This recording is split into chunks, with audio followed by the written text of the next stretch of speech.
Hello and welcome to the Oakland County Megacast. I'm Tyler Keefe alongside Ronnie Dahl in the studios of 89.3 Lakes FM and Civic Center TV.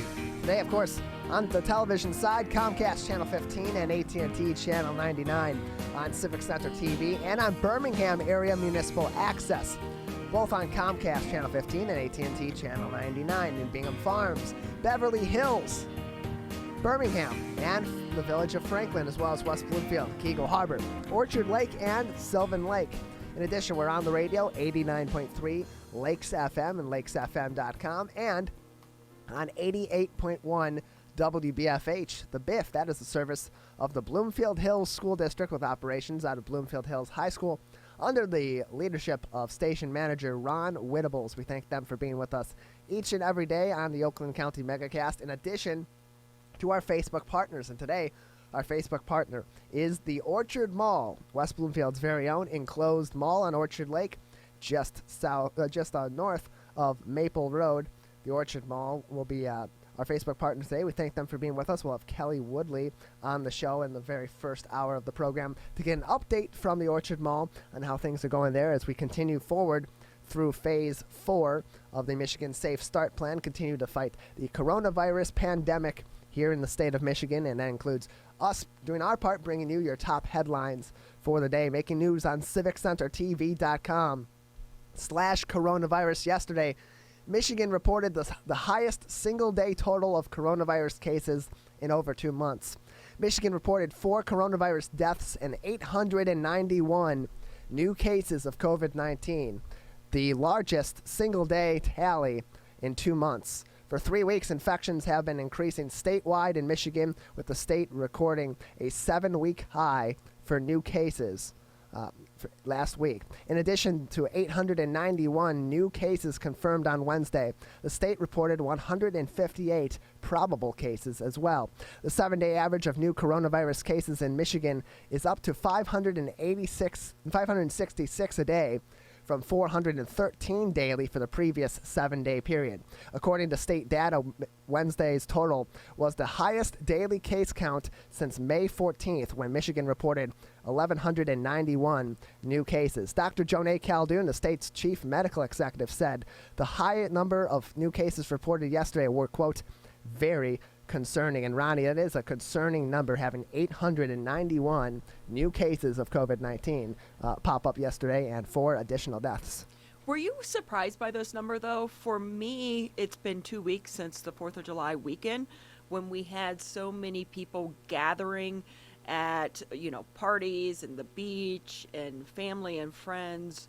So this really isn't that surprising to me, and we've seen those numbers increase since the 4th of July, so I would expect this.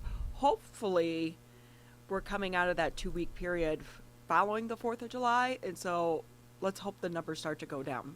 Yeah, I'm looking at the calendar here on our computer here, and the 4th of July, we are now just about 2 weeks away. Saturday will have been 2 weeks since the 4th of July, and then I look at after that, maybe next week, see at the numbers in the last week of July. And if those are back down around the regular level like we had seen before this recent spike, I think that's the point where we kind of take that deep breath and exhale and say, okay, let's keep our guard up. Let's keep going at this and being safe and doing our part to keep wearing our masks, keeping our social distance, doing everything that we've been doing as we've been scared through these last 2 weeks with more incoming cases.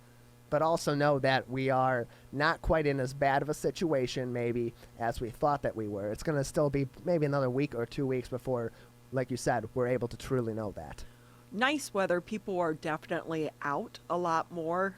Plus, we've had the businesses that have been opening. So all of these are factors that contribute to this. Again, one of the good things is we're not seeing as many people needing to be hospitalized or dying, because I think one of the things is the numbers happen to be that 20 to 29 age range, and their immune systems and bodies seem to be able to handle the virus a little bit better than elderly people.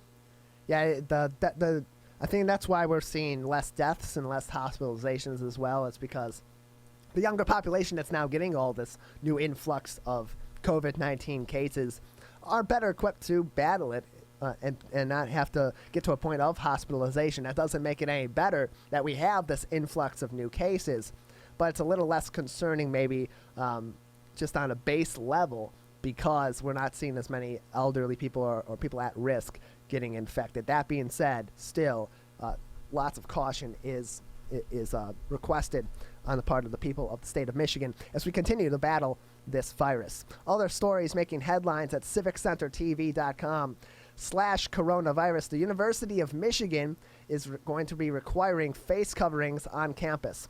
When students, the University of Michigan will require all students, staff, faculty, and visitors to wear a face covering that covers the mouth and the nose while on campus grounds, effective immediately. That includes while inside buildings, outdoors, and on U of M transportation on all campuses. Quote, "It is difficult on a busy university campus to maintain distance from groups, even while outdoors. So requiring face coverings outdoors will help slow the spread of the virus," the university said in a statement. There are limited exceptions to the rule, such as individuals who have been granted a reasonable accommodation under the Americans with Disabilities Act, otherwise known as the ADA. So now that's really the first university, at least in the state of Michigan, that we have heard make that determination that anywhere you are on campus, indoors, outdoors, transportation, whatever the case may be, if you're on the campus of the University of Michigan, you are required to wear a mask. That's the first we've seen of that, unprecedented, and brings up the question, and you and I discussed this a little bit before the show. You brought up a really good question, Ronnie. Will students partake in this? Is that realistic to think that every single student, at least, is going to be wearing a face covering wherever they go on campus all day, every day? I think you'll see them comply when they're actually in a classroom, but outside of that, not so much. But it is good that they're coming out with these guidelines now, because parents still have that time frame to make those decisions whether or not they're going to send their kids back to the campus, or are they going to keep them home and do virtual learning. I know my niece goes to this college. It's one of the things that is being discussed right now, but some people still like that in-class learning. They tend to be able to follow it better and get more out of the interaction. So some people want to go back. Some people are okay with the virtual learning. How is this going to impact it and what's going to happen? But at least now, knowing this before you go allows you that time to make that decision. Yeah, and I know that it's going to be a tough decision for a lot of these families, for a lot of these students, to decide whether or not they're going to go back to campus. I know for me, like you said, a lot of people are more, feel their learning style is more effective to being in the classroom. I know for me, I took online classes at Michigan State, and I took most of my classes were, of course, in person, and I was a good student. I had a really good grade point average. I got good grades and all that, but I found myself to be more attentive in class than I was necessarily in my online courses because I didn't have anything to distract me. I didn't have my roommates there that I was friends with that were making noise or were prompting me to go out there to hang out with them, or me just wanting to not be left out of a fun time.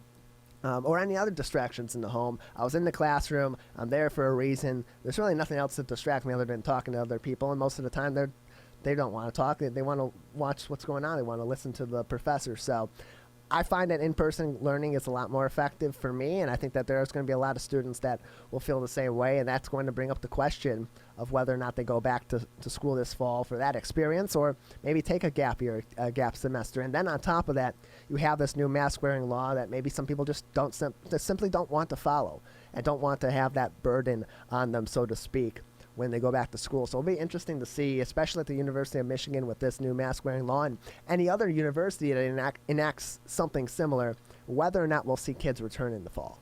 I expect Wayne State University is going to be having their news conference at 2:30 this afternoon to announce their back-to-school plans for the fall. I would expect they're going to have something similar to this, along with all the major universities going forward. I would presume the same thing. It's much like their back-to-school education plans, whether or not they're going to plan to have education on campus at all in the fall. That came maybe a couple months ago. That was the big question. Now the big question is, how's that going to look? What's that going to be like? How's that going to function? Which also impacts how they're going to resume classes in the fall. Also making news at civiccentertv.com/coronavirus. Restaurant and bar owners get training in how to deal with irate customers as tensions mount with the strict indoor mask wearing requirement. One industry group is offering training to help bar and restaurant staff stay safe and in control when they need to do de-escalation and communicate in a situation. The Michigan Licensed Beverage Association is offering hour-long virtual courses to its members next week and will expand the instruction nationwide in 2 weeks on the Techniques of Alcohol Management website. This group partnering with the Keen Training and Consulting to offer the courses, which will be taught by instructors with backgrounds in law enforcement. Scott Ellis, the association's executive director, said with COVID-19 and the new stricter face mask usage executive order, this training is now, quote, more crucial than ever. And that's really an interesting pivot for that organization to take the need that's there now, of course, with providing these companies and these businesses with some training to deal with potentially irate customers who are going to be there. They're going to happen here and there, hopefully, and not as often as maybe we've seen on social media in some places that they'll occur. But you need to be able to be prepared for that, because there is that step before you go to law enforcement where customer comes in, they're not wearing a mask, you ask them to wear a mask, they refuse to wear a mask, you ask them to leave, they either leave at that point or they're arguing with you. And if they're arguing with you, you want to be calling law enforcement in to help you with that. They're the local authority on this issue, and you're frankly much less trained than they are to deal with this situation, and or at least cool the situation down in most cases. So having that extra training maybe makes you more equipped to de-escalate that situation without law enforcement involved at all, or just to be prepared and how to best work your way, work the business's way out of that negative situation so you can continue on with your day and continue on with your business. Mask or no mask requirements. It's tough working in a bar and a restaurant, because anytime you add alcohol into the mix of anything, things can get out of control pretty quickly. So in this case, it really says something about where we are as a society and how this pandemic is impacting our mental state, that bars and restaurants now feel that they have to add this on top of dealing with other things. So always a good tool to have even after this pandemic. Maybe the lessons that they learn can assist them further down the road. But there is a huge mental stress that is going on with the entire pandemic, not just the mask, but everything else that is related to this as well. Lastly, on civiccentertv.com/coronavirus, the pandemic has led to an appliance shortage. The effects of the COVID-19 shutdowns are now reverberating across the appliance manufacturing industry. Residents are reporting that refrigerators, freezers, washers, and dryers are out of stock, with a months-long wait for orders across the region. Some are finding orders made in spring being canceled as retailers grapple with the lack of supply. Others are being told outright that it's going to take much longer than usual to order and install appliances. Freezers especially have been in higher demand since the beginning of the pandemic, as consumers look to keep stocked up on food at home and avoid frequent grocery store trips. Martin Hartunian, CEO of ABC Warehouse, said the coronavirus effect on the supply chain is making it more difficult for retailers to keep orders filled.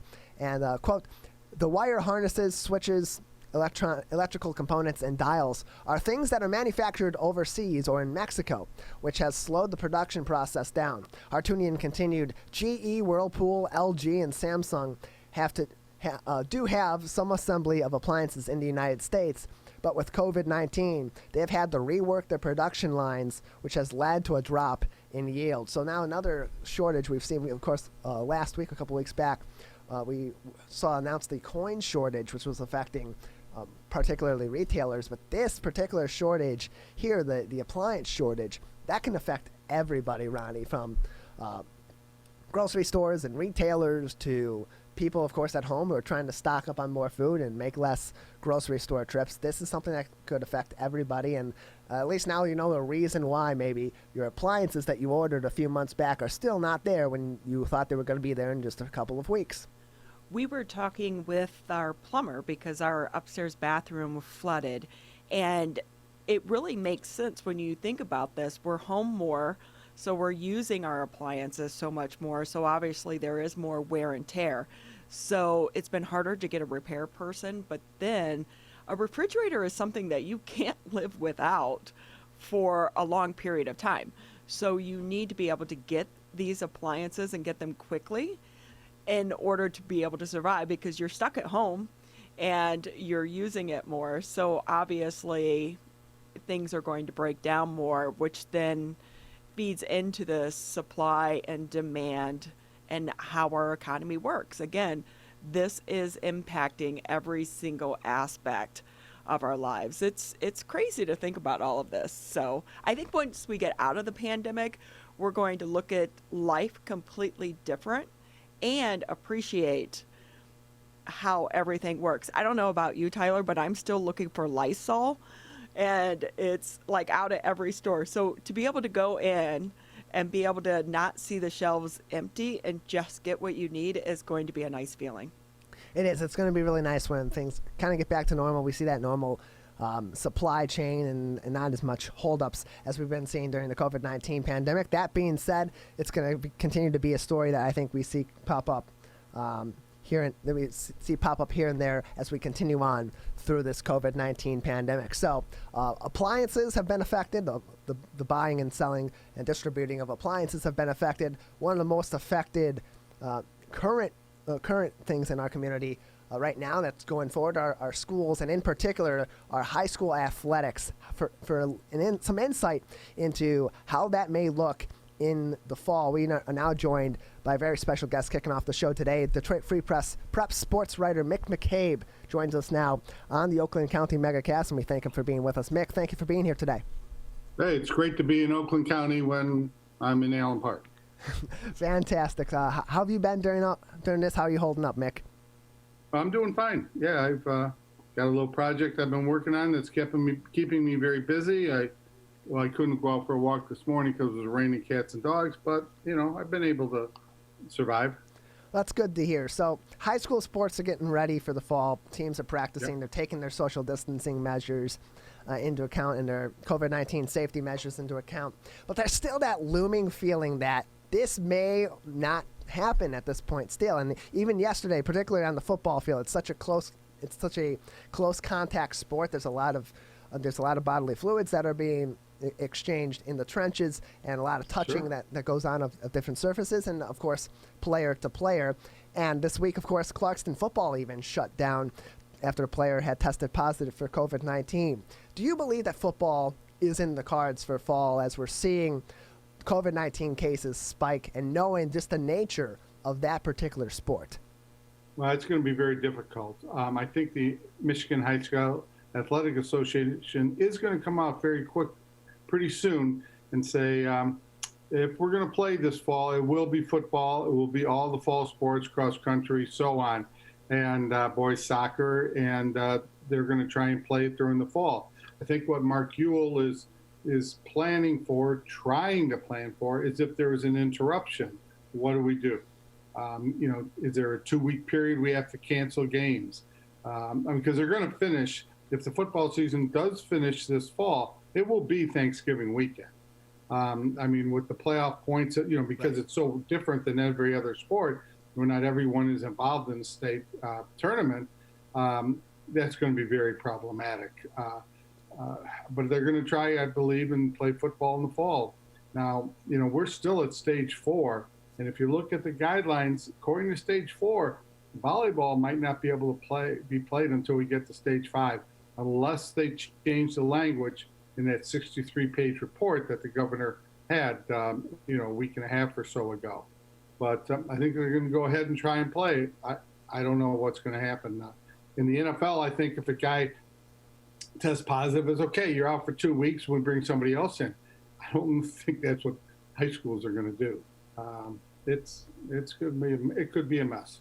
Yeah, it does seem like that if one of these dominoes falls in high school sports, particularly in high school football, then the entire stack falls down with it, because you're around so many people as a high school athlete, beyond the football field, where, like you said, in the NFL or other sports like the NBA that's in their bubble in Orlando right now, and potentially a smaller second bubble in the future in Chicago, where somebody comes down with the virus, they're put into a quarantine for 2 weeks, and somebody else steps up. And in this case, you can have that next man up mentality, next person up mentality with high school football, but that player still has interacted with hundreds of people, possibly thousands of people in a high school, and it creates a very sticky situation, especially coming up on a game maybe, or someone tests positive a day or two before the game. You don't really know where the other players have been, or how the other players are affected by COVID-19, and you have possibility of losing some games along the way. We could potentially see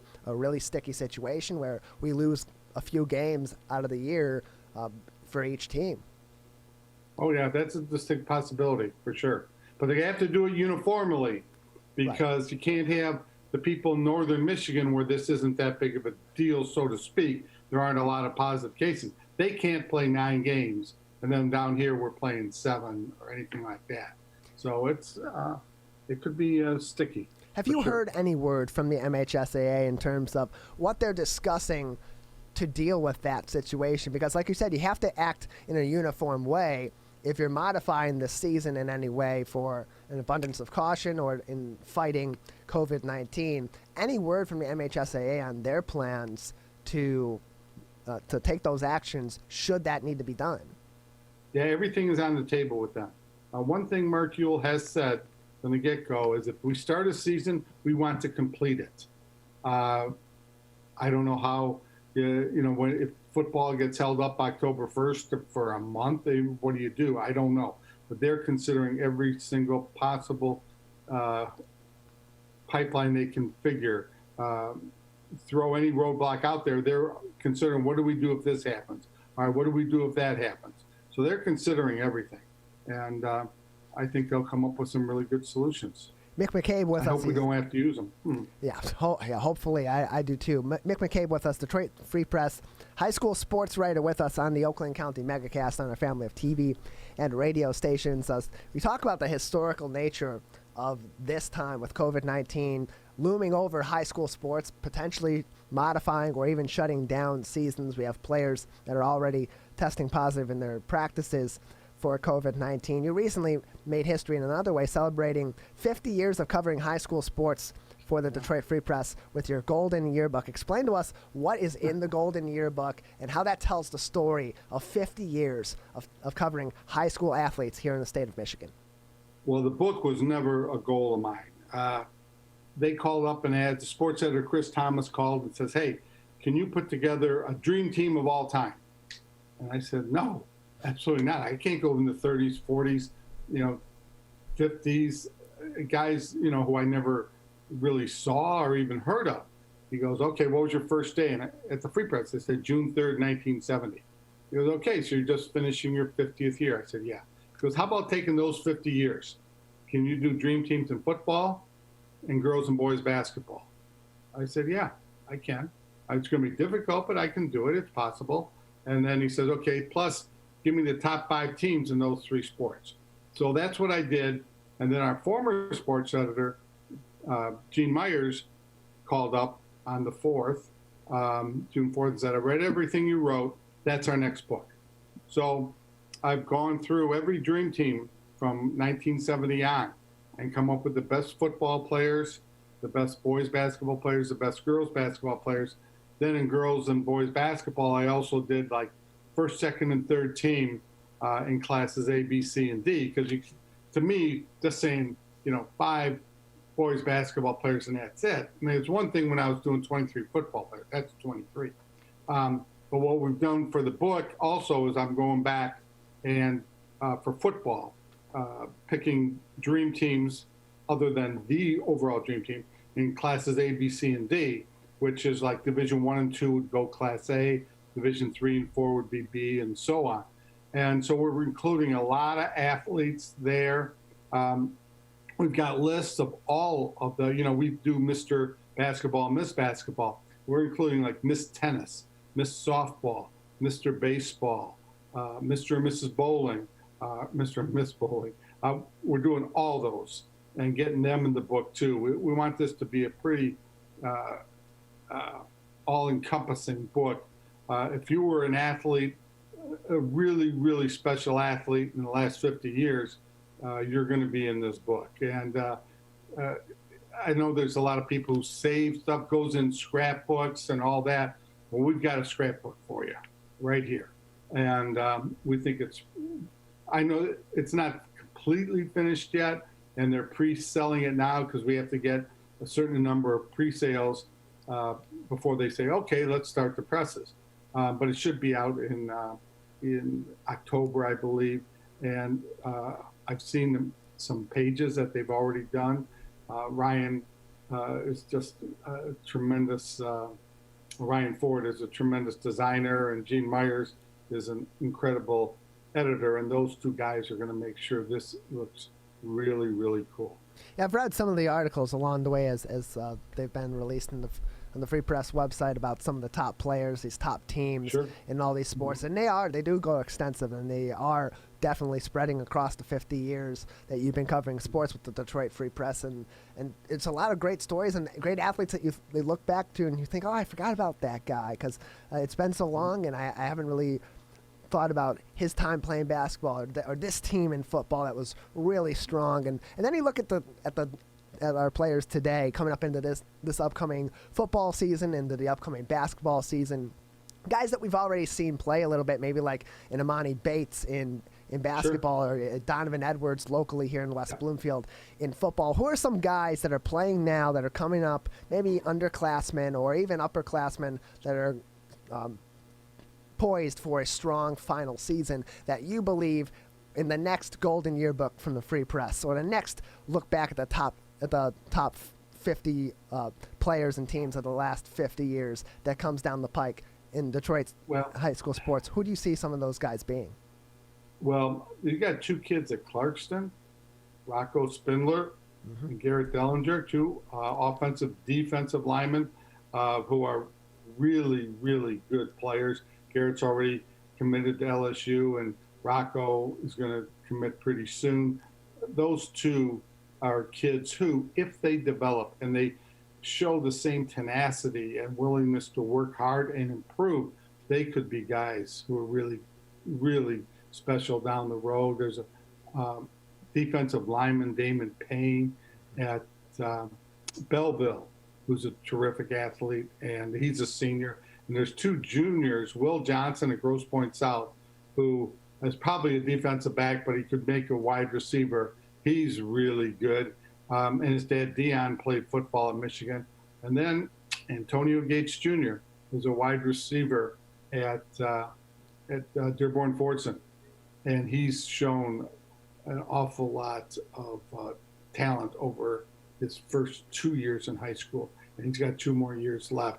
And those two juniors are going to be guys that are really going to have breakout years this year as juniors. Yeah, we've seen a lot of these guys play football. Dave Scott and I, of course, from Lakes FM, broadcast each of the West Bloomfield Lakers games. We've seen Damon Payne play. And, I mean, for his size, he's so athletic, and he's got such amazing footwork on the defensive line. You talk about the Bruce brothers over at Clarkston and Spindler and Dellinger, who are fantastic and have been for several years playing at Clarkston High School on their perennial contending football team. And we have so many great athletes playing right now. It's going to be really interesting, especially this year with the circumstances we're under, to see those guys step up and maybe be even more inspired than ever before to leave everything out on the field and put their best foot forward each and every game, each and every week, to make sure that they leave their lasting mark, because who knows which football game is going to be the last one of the season or which basketball game could be the last one of the year. Yeah, I mean, who thought in March that we were waiting for the Ann Arbor Huron, Ypsilanti Lincoln district final, that we never get to it. And I saw the district semifinals, and I said, wow, I can't wait till Friday, because Ann Arbor Huron just destroyed them in the early in the season, and I wanted to see how much Ypsilanti Lincoln had improved and what Imani Bates was going to do about it. And we never got to finish it. And Detroit Edison girls were going for the fourth state championship in a row, and they never got to finish that either. And Iron Mountain boys, who had just been robbed in the state championship the year before, we wanted them to have their chance at making things right, and we never got to see them either. So it was pretty disappointing the way it ended, and God, I'm praying we don't go through that again. Yes, I think we all want to see some sports. We definitely want to see some high school sports and give these athletes, many of whom played spring sports as well and had that season taken away from them by the coronavirus pandemic. And even those who, like you said, were in championship contention and ready to play for a state championship in the winter sports that ended up losing their seasons as well. We want to see them have a chance, especially those who are going into their final years or the final year of high school, have that chance to go. And I think that this could be a very special season coming up where these athletes are going to be more inspired and more hungry to play good ball than they ever have been before. Mick McCabe from the Detroit Free Press. Anything else you'd like to touch on before we let you go today? Well, talk to Governor Whitmer. And you know how she had that campaign slogan, fix the damn roads? Yes. Well, now I think she's changing a little bit to fix the damn roads, wear the damn mask. I'm trying to get her to say, fix the damn roads, buy the damn mask, wear the damn mask, and buy the damn book. I love it. I love it, Mick. Thank you for being with us today. We appreciate it. All right, guys. It was fun. Thank you. Yeah, Mick McCabe, the son of Swami from the Detroit Free Press, with us on the Oakland County Megacast. We appreciate hearing from him, and really an interesting insight into the last 50 years of high school sports here in the Detroit area. So many amazing athletes that you don't even remember maybe came from the Detroit area, but have been either played professional sports and were excellent there too. I think of guys like Glenn Rice and Jalen Rose that are very memorable basketball players from the state of Michigan. And I think of local talent now, like we have, like you mentioned, Dellinger and Spindler from Clarkston High School, Amani Bates and Ypsilanti Lincoln is a fantastic player, and I'm so happy committed to Michigan State. and then you have guys locally like Donovan Edwards on the West Bloomfield football team, who's been fantastic all throughout his high school career. And you got these athletes, you got these coaches, these administrators, these athletics directors, athletes in all sports that are just clamoring to play ball. Just get back out on the field, get back out on the court, and have another shot, knowing that this could be a situation where you go out on the field or you go out on the court or you play your sport one day and the next day your season could be over. I think we're going to see the best high school sports we've seen in our area ever. And I think that if you look at the Golden Yearbook now, Mick McCabe, when he releases the Golden Yearbook through the Detroit Free Press, I think you're going to have to add an addendum to that and make it not the best in the last 50 years, but the last 51 years, because I really think that this upcoming high school football season, high school basketball season, all high school sports really in the state of Michigan, more than ever, they're going to have the best season that they can possibly have, because the players, the coaches, all across the board, everyone's going to be so inspired to come back and play the games that they love. Well, on top of that, too, we are seeing that some of these students, they're spending so much time right now getting in shape. So instead of the actual playing, they're, getting ready for the upcoming season. Tyler, I will say I feel so horrible for all of the students, though, that are losing out on their scholarships. And this is impacting so many areas of their lives. Sports isn't just about, winning and losing. It's about the building the team and, the relationships, and it teaches you so many life lessons that you could take with you through life. And if we don't get that back to them, then this is going to have a domino effect down the road. It absolutely is, and it's going to be interesting to see where we go from here with high school sports. We had yesterday reported a Clarkston football player had tested positive for the coronavirus, and their football operation is shut down. Cases are spiking in the state of Michigan. They're continuing to go up. We'll see how that continues over the next couple weeks, but it'll be interesting to see where we go from here with our high school sports. So one thing you guys have to know is I'm not a sports person. I am married to a sports guy, but I am not a sports person. So whenever we have these sports interviews, Tyler is a wealth of knowledge. I think he needs to have his own show. He's passionate about sports. He's knowledgeable, high school, college, professional. You're amazing, but I will tell you, when it comes to sports, I'm ignorant. Just go out, play, and have fun.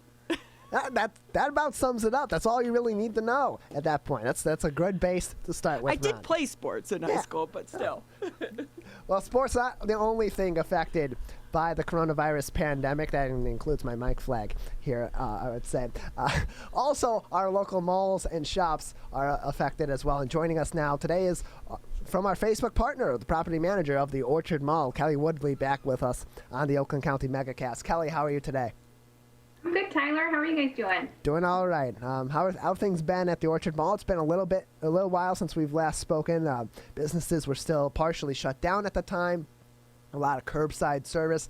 Now businesses have been allowed to reopen. How are things going at the Orchard Mall? How are they faring at this current time, and how have they recovered since being able to reopen?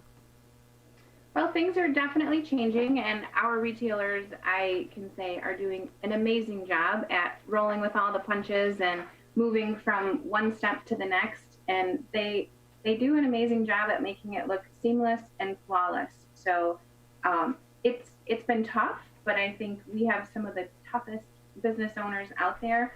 So they're doing a great job. Our Planet Fitness still remains closed, as well as Yoga Shelter and True Martial Arts. They're not until this next phase. Once Governor Whitmer moves us to the next phase, hopefully we'll get our gym operators open. But until then, there are some virtual options for fitness. Yoga Shelter is doing virtual classes, True Martial Arts virtual classes. Fuse 45 has taken it to the next level, and their clients are joining them in our parking lot for some really fun and outdoor parking lot fitness classes. So I think that's great and commendable. And then most of our other retailers have opened. They're opened shorter hours, but they're in there and they're ready to see all of their customers again. There are some great sales that can be found at this time. I would suggest calling ahead. Some have altered their hours, but they're doing their best, and they've put the appropriate safety measures in place so that they're ready. They're ready to see everyone again. So Kelly Woodley with us, the property manager at the Orchard Mall, with us on the Oakland County Megacast. Kelly, this week, the governor's new executive order requiring mask wearing in all indoor places and outdoor crowded places as well went into effect. Having an enclosed mall as yours is, and having multiple entrances, multiple businesses, different kinds of businesses, that's got to be challenging to navigate those new rules and enforce those new rules, both as a mall being its own individual facility in total, and each of these businesses being their own business individually as well. How are Orchard Mall and its businesses coping with that and dealing with that to make sure that if someone's going into one business, leaving, going back into the general mall area, going into another business, that at all times they are following this rule? Mm-hmm. Tyler, I'm glad that you asked, because I have brought with me today some of my favorite masks. I bought this one yesterday at Guys and Gals. I have several here. So how have we managed? Like I said before, our operators are amazing, and there are masks for sale at a lot of our businesses. I think this is a very cool thing that I got there, that, now it's an accessory. It's not just a requirement. There are ways to make it fun, and that's what we're doing.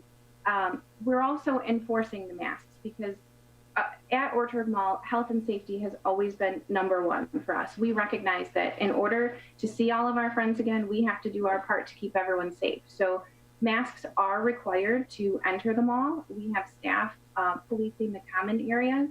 And then once you're inside and you're headed to the store of your choice, most of the retailers are keeping their doors locked so that a staff member from their establishment will greet you at the door.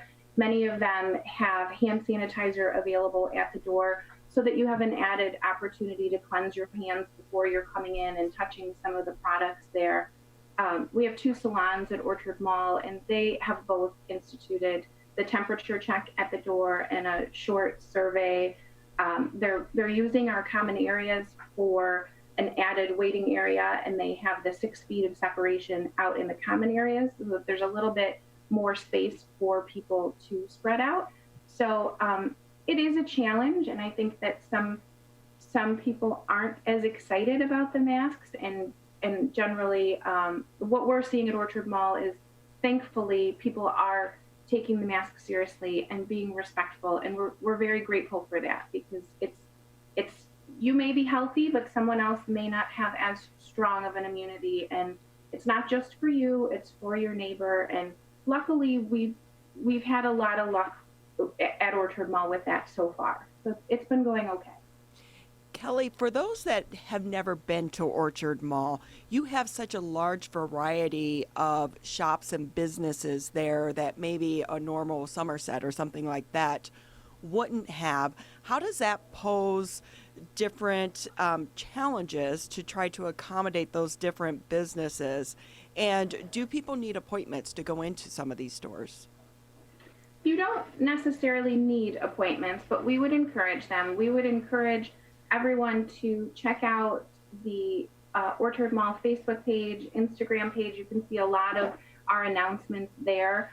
All of the stores have their own social media, their own websites. You can call them, you can send them messages on their social media. They've all done a really great job of connecting with their clients that way. They'll let you virtually shop if you're not comfortable coming in. Then they'll deliver to your house. They'll do curbside pickup. I can't stress enough how accommodating our businesses have been. And, you know, we are different than a larger scale Somerset and 12 Oaks. And we like that. We think that's what sets us apart and what lets us have a more intimate and personal connection with our shopper. So I think it works to our benefit in some way. Kelly Woodley with us. She's the property manager of the Orchard Mall.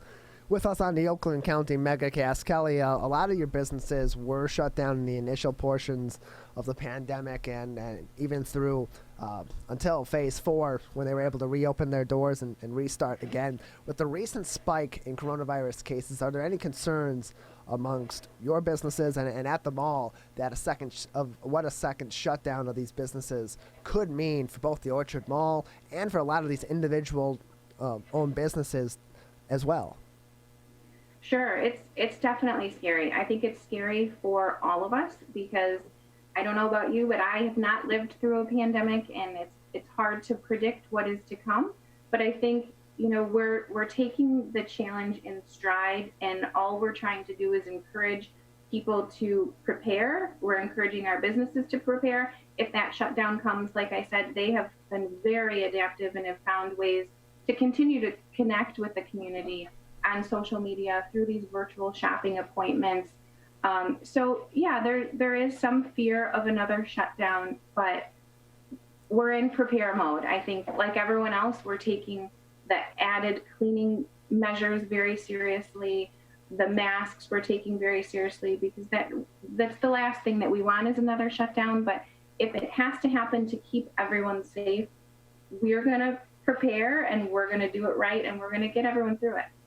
Kelly, we saw an article today about an organization, particularly for bars and restaurants and so on, that are going to be holding classes in the next few weeks virtually to help businesses train their staffs for de-escalating situations, particularly in regards to mask wearing laws in their stores. We know that the Orchard Mall has a really good relationship, really strong relationship with the local West Bloomfield Police Department. And have they been helpful? How have they been helpful in training both your staff and the staff of these individual stores to be prepared for situations like that, or to prepare themselves best for enforcing the mask law on the first stage before it ever would have to go to local law enforcement? That's one thing that we're very grateful for in the West Bloomfield community. We have an excellent relationship with both the police department and the fire department, and they have made themselves incredibly available to us by way of these megacasts. They'll answer any phone call, any email that I have, that the business owners have. They're extremely responsive and educated, and I'm grateful for that, because I think the education is what will take us a step further. And I think, in this current climate, some people, emotions are high, and some people are getting frustrated, and we all have our own opinions. But I think that education is what will help us to get through. I think I would encourage people, maybe before you get angry with someone for not wearing a mask, maybe consider they're not educated enough. And I think the more that we can roll out these educational programs, the better position we'll all be in. Kelly, anything else you'd like to touch on today, or any other important information that the community should know before we let you go? I just would close with saying, I assure you we've done everything we can at Orchard Mall to keep it clean and safe, and our retailers are doing an amazing job. Obviously, keeping our economy going is going to be important. For those of you that are comfortable and well enough to leave your home, I assure you we've created a safe place for you to be. Our retailers look forward to seeing you. Our restaurants are open and clean, so we're ready for you. So I welcome everyone back, and I wish everyone the best in their own personal health and safety as we all work through this. Well, Kelly, thank you very much for being with us today. Thanks, Tyler. Nice to see you again. And nice to see you, too. Kelly Woodley, the property manager at the Orchard Mall, with us on the Oakland County Megacast on our family of TV and radio stations all throughout the local area. And, Ronnie, it's interesting with the Orchard Mall, and that was something I was thinking about all week as we were preparing for this interview, is that it is, in terms of malls, it's not as large as you'd see maybe at 12 Oaks or Great Lakes Crossing. But it's different because it's one floor. It's an enclosed mall that has several different entrances, both for the general mall space and for these local businesses. And there's so much variety there that it's got to be really tough to enforce that new mask law. And on top of that, there's such variety there that a second shutdown also could be potentially devastating to a mall that has taken several years now to recover and get back to a point of prosperity that they were at going into this pandemic. Yeah, it's a very unique setup. If people have not visited the mall, it is a unique setup because it's like you said, you can go into some of the stores like the pet store or your beauty salon from the outside, but then there's the inside that with access to the stores as well. So that creates its own atmosphere and its own issues. But the future of retail, commercial real estate and retail is going to be interesting. A lot of these businesses were already struggling prior to the pandemic, and now you add this onto them. So I think we're going to see the face of commercial real estate really shift and change coming out of COVID-19. For their sakes and all of ours, let's hope we don't get a second surge of this in the fall like they are saying could happen. Yeah, we absolutely got to do our part and do everything that we can to ensure that we are keeping ourselves safe and others safe as well, because what you do impacts yourself and impacts these local businesses, which impacts their employees, which impacts their families. And the more effort we can put in to helping people during this time, the more we're going to help prevent the spread of COVID-19, and we're going to put a team effort forward to curb this virus from going any further, and maybe we get out of this a little bit sooner than it looks like we're going to at this point in time. We're going to take a quick break. When we come back, we'll talk about the state of the media. How effective has it been during the COVID-19 pandemic? How has it changed during the COVID-19 pandemic and because of COVID-19? And what does the future look like with a local college professor? We'll be back with more in just a couple of minutes. You are watching and listening to the Oakland County Megacast on a family of TV and radio stations. Michigan, the coronavirus pandemic has put us all to the test. And now it's time to put COVID-19 to the test. As we move forward, testing will be critical. We encourage anyone who has reason to get tested to do so, those with symptoms and those without. If you are leaving home and going back to work, get tested. If you think you may have COVID-19 or you've been exposed recently through family, friends, or coworkers, get tested. Our test locator tool can help you find the right testing site that fits your needs. Even if you're looking for easy access with no cost, no prescription, and no appointment necessary, we've got you covered. Help Michigan move forward, not backward. To find a testing site or learn more, visit michigan.gov/coronavirus test. A message from the Michigan Department of Health and Human Services. Michigan, we still need to stay careful. Because we don't want to go backwards. Back to where we started. So keep standing 6 feet apart. Keep wearing a mask in public. And if you have symptoms, talk to a healthcare provider about getting tested. To move forward, let's all do our part. So stay careful. Michigan.gov/coronavirus.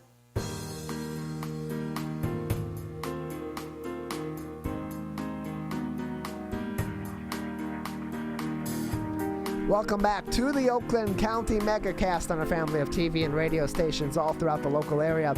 On Comcast Channel 15 and AT&T Channel 99 on Civic Center TV and Birmingham Area Municipal Access.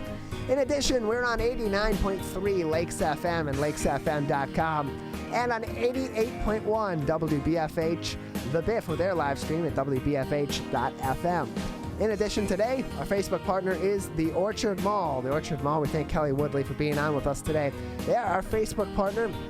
And for those of you fans of the Orchard Mall tuning in, we appreciate you being with us. If it's your first time tuning in, thank you. And you can tune in to us Monday through Friday from 10 a.m. to 12 noon for all your local news about COVID-19 and other top stories here in the local area on our family of TV and radio stations. And the media, our role in the media here at Civic Center TV and Lakes FM certainly has been altered by the COVID-19 pandemic. We've certainly had our fair share of changes, and the rest of the media landscape also has experienced its fair share of changes as well. And to talk about that with us, we're joined now by Adjunct Professor Dr. Scott Burke from Wayne State University with us on the Oakland County Megacast. Dr. Burke, thank you for being with us today.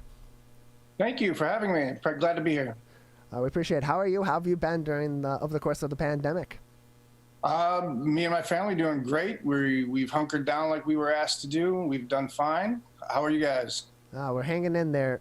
So, Dr. Burke, were you teaching earlier? As the pandemic began, were you still teaching at that time? I was teaching at Wayne last term when the lockdown hit. It was a scramble to alter our classes, but I think we did a good job. We did the best we could. The class I was teaching was a hands-on production class, which added a layer of complexity to allowing students to complete their assignments from home. But we did what we had to do, and I think it was a good solution that we came up with. And how does that experience, the first couple months of that, as school's going on and there's a transition from a lot of in-person classes to in-person and virtual or entirely virtual, how has that helped prepare you and help prepare other professors to teach in the fall, not knowing whether or not you're going to have entirely in-person classes or entirely virtual classes for the remainder of 2020, based on whatever phase of the Michigan Safe Start plan that we're in? How has it prepared you to be ready for whatever situation comes at you regarding the pandemic as a teacher in the fall? Well, I think, I think this is the same everybody. Everybody has dealt with so many different platforms online to video conference and work together, from Zoom to Microsoft Teams to, you name it. There's different platforms out there. I think I've used 3 or 4. So being familiar with those platforms, I think the platforms have responded by adding new features and reacting to what people need. So that's great. So I think we're ready to use whatever platform. I think Wayne has changed platforms. They used to use one kind of video conferencing, and over the summer they've switched to another so that we can better service the students. So I think there's a lot going on. I think there's a lot still going on because there's still a lot of questions. I think Wayne State definitely, and actually my son right now is preparing to go away to Michigan State for his first year. So I've been hearing I've been watching a lot of webinars from Michigan State as what they're doing to get ready. And I think both universities that I'm familiar with are prepared to go whatever way they need to go, whatever way they can go to best serve the students. The flexibility is going to be absolutely critical going forward, not only for those teaching at universities and high schools, middle schools, elementary schools, and so on, but also for the media industry as well. And we've seen during the pandemic there be a shift and be changes and be modifications to the way things always have been done, even so much as reporting the news. How have you observed the media changing over the course of the pandemic, and what do you believe will be the lasting effect of the pandemic on the landscape of media? Well, I mean, I don't want to be held to any predictions, but I think my best guess would be maybe a continuance of what's going on now. I mean, the unplugging phenomenon has been going on for a few years. I think that's probably gonna continue, if not speed up. The younger generations aren't watching broadcasts as much anyway, so they're turning to online sources. I think that's probably increased. In the same time, though, I think maybe older generations have been drawn to the media for more news. I think the news cycle has gone crazy during this pandemic. So there's kind of a dichotomy going on. And so exactly what's going to be the result, who knows? Production-wise, I know production crews have been streamlined, but that was a phenomenon anyway, where trying to just cut costs, you try to produce things with as little a crew as you can. So crews have been getting smaller and smaller over the years. So I think my best guess for the pandemic and its effects are it probably just really energized the things that were already going on. Cutting of cord cutting, going to online, making production crews smaller. I think all that is probably just going to speed up. Talking about from a production standpoint, it has to be such a challenge to teach students a skill that requires close contact and hands-on connection to the equipment. So how are you handling that, especially if the students don't have the resources to buy their own equipment?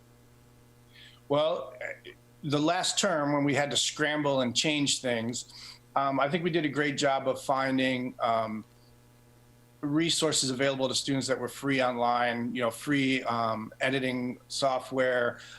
We did a lot of discussion of how to use your phone to get good video. I mean, anybody can use their iPhone or smartphone to get video, but we really worked with them to get good video. And we tried to emphasize the use of good lighting.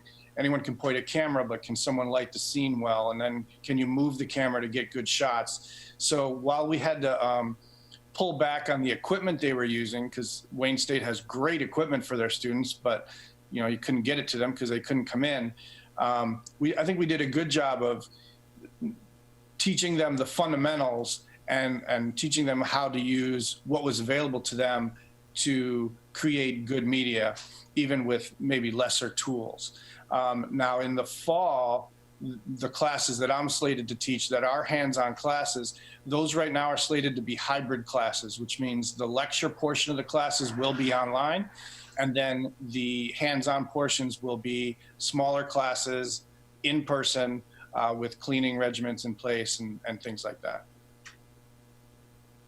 Dr. Scott Burke with us, an adjunct professor from Wayne State University, with us on the Oakland County Megacast. You talk about teaching your students to shoot quality video with their phone. A lot of what we've seen, particularly in journalism, but even in creative aspects as well, from a social media standpoint, has been shooting video with your phone in the moment or shooting video with your phone in general. And social media has been so huge during the pandemic and the spreading of news and spreading of movements. How important in the future is social media going to be, even beyond broadcast and websites and so on, to spreading things like the news, information, and even entertainment? Oh, I think it's already there. I mean, look at TikTok, and is it Quibi, the new one? I haven't really gotten into that one yet. But, definitely social media drives it right now. In fact, I mean, an interesting thing that I have to teach my kids, when I went through Michigan State as a telecommunication major, learned production there, and now I'm teaching it. And a big thing I learned was the absolute no-no of jump cuts. Well, if you watch YouTube these days, every vlogger survives on jump cuts. And so I have to sit and reconcile that with my students and say, jump cuts are a no-no, but these days they're okay. So if you're going to do a jump cut, let's do it for the right reason, and let's make sure the audience knows that you are recognizing that you're doing jump cut. You're not trying to deceive them. You're doing it for a reason. So social media is definitely changing the media, and it's bringing messages to people. But it's a very interesting phenomenon. Dr. Burke, anything else you'd like to touch on today before we let you go? No, I'm very good. Thanks for having me. We appreciate having you on. Thank you for being with us today. Dr. Scott Burke, adjunct professor at Wayne State University, with us on the Oakland County Megacast. I mean, we talk about how we've changed our operation here, definitely. I mean, a few months ago, we did news, so to speak, but it was a weekly news magazine show. It was very community event-driven and community people-driven, more so than these hard-hitting stories like we're seeing today with people getting sick all over the country and all over the local area, businesses shutting down, people's livelihoods being lost. And we've had to change to more of a news operation, a daily news operation here as well, be a little bit more technology-driven than production-driven. And we're seeing that become the norm across all platforms, whether it be news media. A lot of these major news networks, especially on the national level, are, like Dr. Burke said, using Microsoft Teams or using WebEx or using Zoom to bring in their guests now instead of flying them out to the studios in Atlanta if you're a CNN, or New York if you're a Fox News, or whatever the case may be.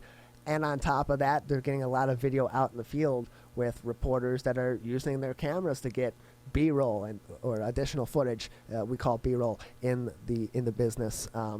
It's something that's going to continue to change and continue to be impacted by this coronavirus pandemic as new innovations and new wrinkles are thrown out there to continue to provide the entertainment and, in our case, the news that is necessary and is desired by the audience. Journalism has been changing. People forget news is also a business, and prior they relied on advertising, and as advertising is going away, news organizations have done away with investigative journalism. We've seen newspapers going away. However, I think coming out of this pandemic, there is definitely going to be a new appreciation for the importance of video, good video, lighting, good mics. Those are things that the general public took for granted and just assumed that, well, it's easy. And now when you've seen so many people from your corporate side to just regular people having to rely on doing all of that themselves, they now know that there is a skill behind that. And one thing that comes out of this, I tell the younger generation that wants to get into news or journalism, I tell them the two big things you should learn: the production side, because everyone's going to have to write, shoot, and edit their own stuff from now on, but also the social media side. Companies and corporations are always going to need people who are tech savvy and who can help drive that social media side as well. So you're seeing CEOs shooting their own videos at home on their cell phone, and that is being posted to commercials or to get their messaging out. So there is a good side of this.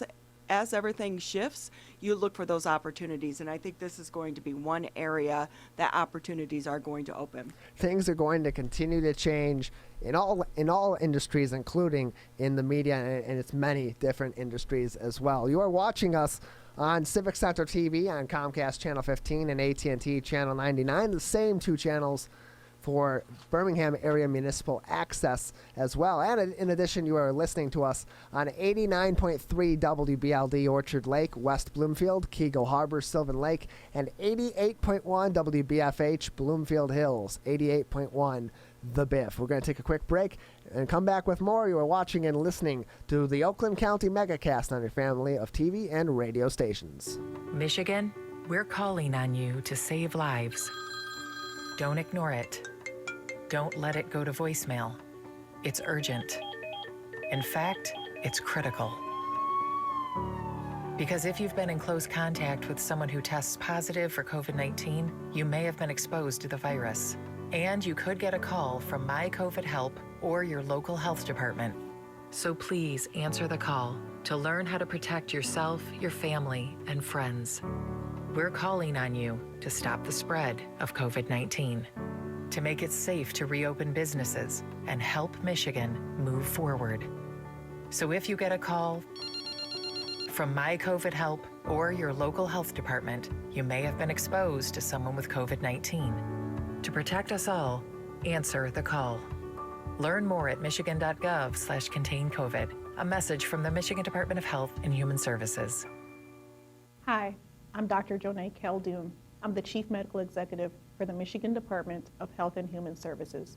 The people who are at highest risk of getting severely ill from COVID-19 are the elderly and those with chronic medical conditions. That includes people with heart disease, diabetes, COPD, or those who have compromised immune systems. People who are in those categories should right now be staying at home as much as possible and not going out if it is not essential. If you fit into one of those categories, those are the things you should do. And if you have a family member who fits into one of those categories, you should be checking in on them and making sure they are following those guidelines. There's something everyone can do to protect the community from COVID-19.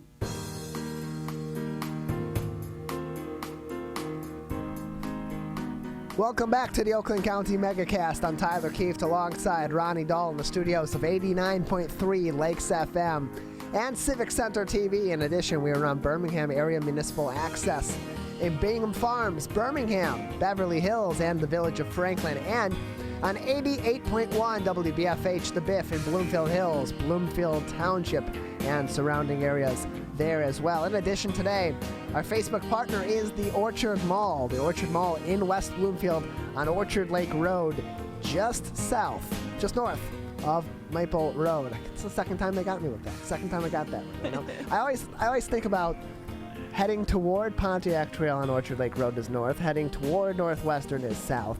And it always throws me off sometimes. I don't know. I'm just trying to do the orientation while I'm giving out the name. Orchard Mall on Orchard Lake Road in West Bloomfield on Orchard Lake and Maple Roads. Orchard Lake just north of Maple. There. Third time is the charm. We did it, guys. Go to Orchard Lake and Maple and you'll find it. Yeah, you'll find it right there. Yes. I'm just trying to help orient you as well. So, a lot of different issues coming up this week, a lot of big stories throughout the state of Michigan as the governor held a press conference yesterday to discuss a new spike in cases in the state of Michigan that continues on this week with 891 new coronavirus cases yesterday and 4 deaths reported as well. So this continues on. Her new mask-wearing order, executive order, went into effect on Monday this week. And to talk to us about those decisions and more, and the state's continued response to the COVID-19 pandemic, we are pleased to be joined now by one of Michigan's state representatives from the 29th District, Representative Brenda Carter, with us on the Oakland County Megacast. Representative Carter, thank you for being with us again. Thank you, Tyler, for inviting me again. We appreciate it. How are you? How's your team doing? Oh, we're doing great. We're doing a lot of work in all 5 of my communities, passing out PPE, doing unemployment claims, and just trying to keep everybody in District 29 safe.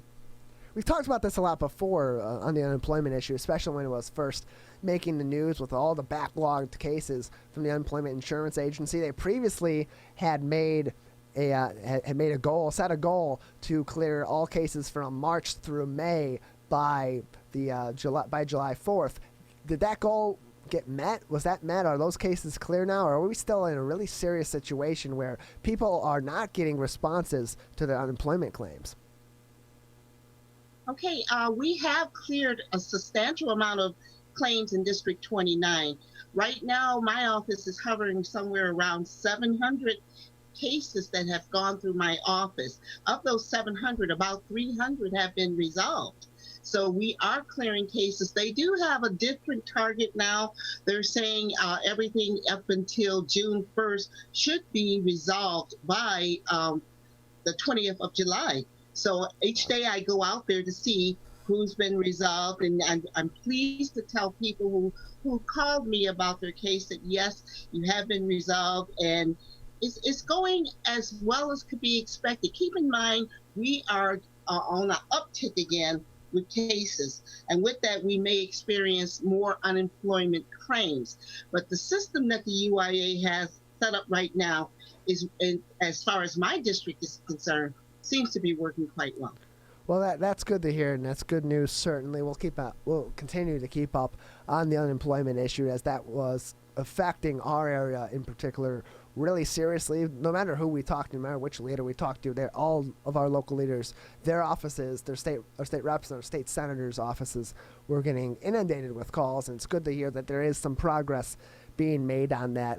Representative Carter, earlier this week, Governor Whitmer's mask-wearing order went into effect. There's some opposition to it, some opposition to her using the emergency alert system even to announce that later on in that day. Your thoughts on the mask-wearing order, given the current spike in new cases? Do you believe that that was the right move? Do you believe that that is going to be effective in helping us prevent the further spread of COVID-19 in the state of Michigan?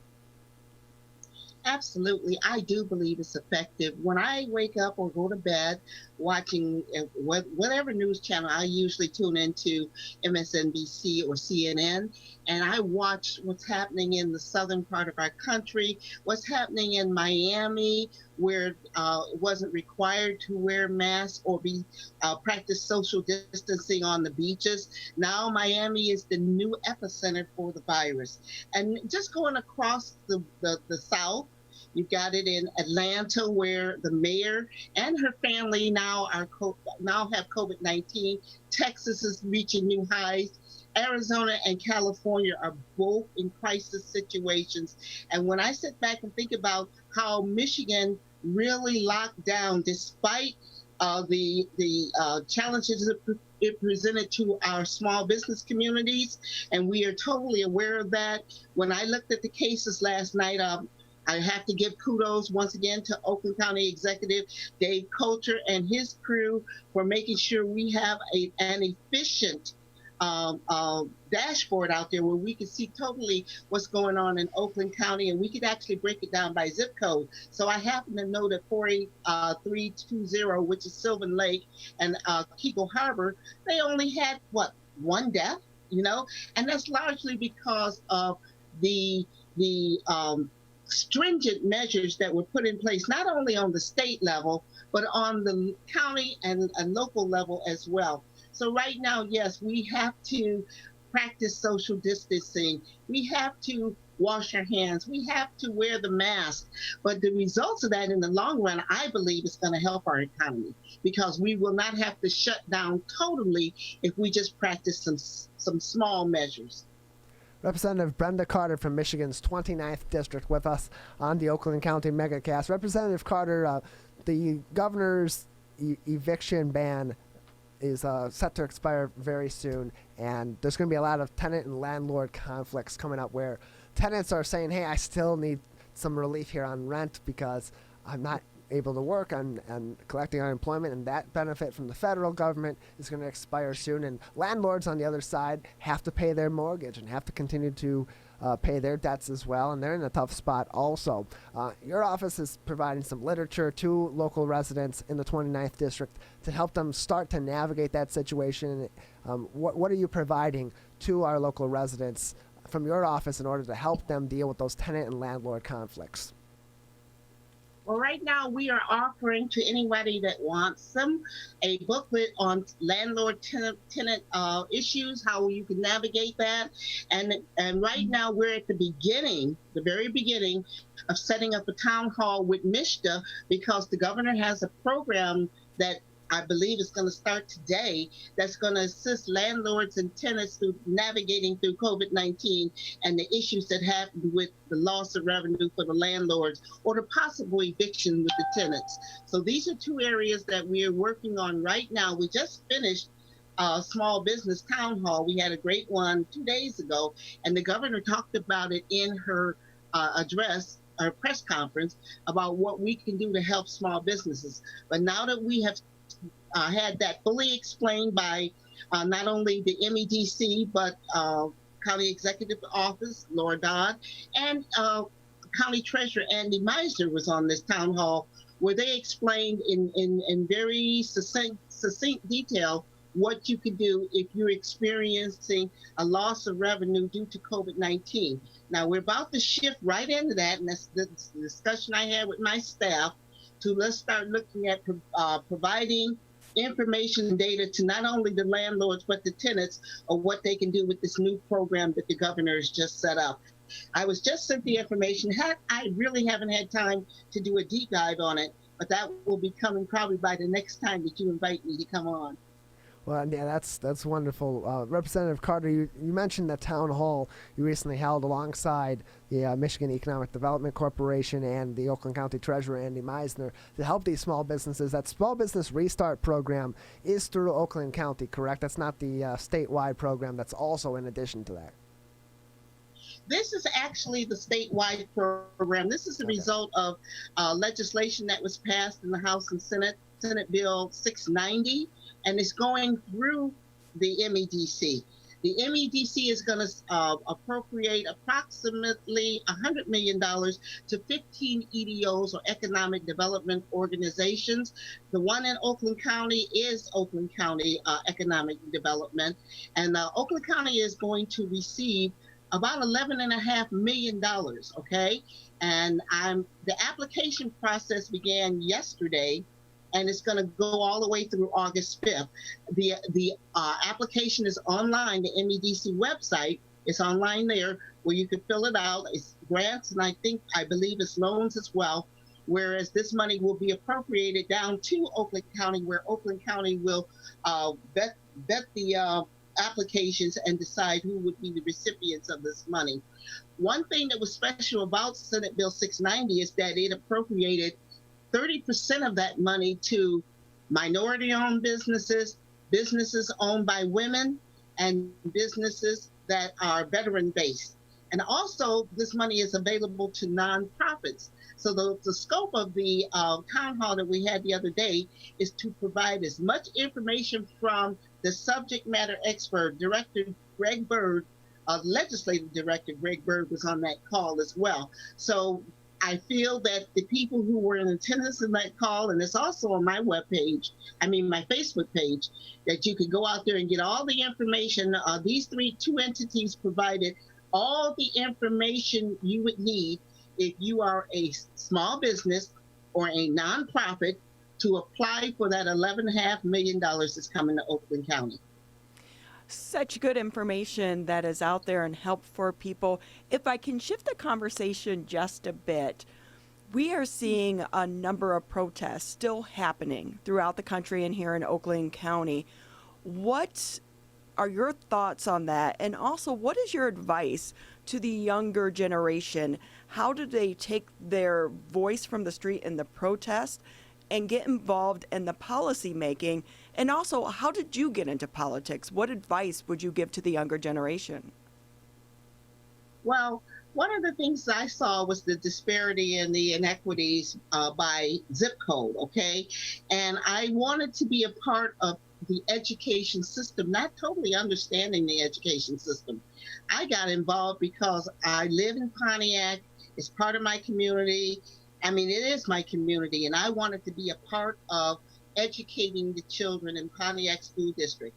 That's why I got involved in 2010. I ran for Pontiac School District's Board of Education. I remained on there until I ran for the legislature because I realized that some of the fixes that needed to be done in education needed to be done on the state level. What I did not expect was how everything, the economic part of it, the healthcare part, everything that COVID-19 exposed in communities of poverty was mainly the reason why I was running, not knowing it at the time. What would I do to encourage young people? I love the energy that's coming out of my district. Every time you turn around, you see somebody like a Raheem Harris. He's out there, Pontiac Universal Crimes. You got Jermaine Branner out there helping people to stay healthy. All the things that we need to do that we don't have the resource to do them. And once again, part of bringing this small business town hall to the community was to give these young people an opportunity to fulfill their dreams by getting the necessary monetary resources that they need. I would strongly encourage young people between the ages of 18 and 35, get involved with the political system. What's going on this year is extremely important. Not only do we have a presidential election, but we have the census. And both of these will determine what their lives will be like 10 years from now. 10 years from now, before the next census. The resources that will be determined by the census count will help them with education in K through 12, maybe post-secondary education. There's a lot of things that they can do. They could actually come up to Lansing and become an intern or volunteer, run for precinct delegate. There's a lot of things that they can do to learn this governmental process. It's more than just sitting back watching on TV. It affects the lives of all of us. So young people, get engaged, keep doing what you're doing, but then now take it one step further, become a part of this system. And one day this will be yours. Representative Carter, anything else you'd like to touch on today before we let you go? Well, I think I can't impress enough about how proud I am that Michigan's numbers are still so low. It wasn't very long ago that we were third behind Massachusetts and New York, or was it New York and New Jersey? But now we're not even in the top 10. And this is because even though it's been painful, and it has been painful, being locked up, even though it's been painful, it's been worth it, because in the long run, it's gonna save lives. And isn't that what it's about? It absolutely is. Representative Carter, thank you for being with us today. Thank you for having me.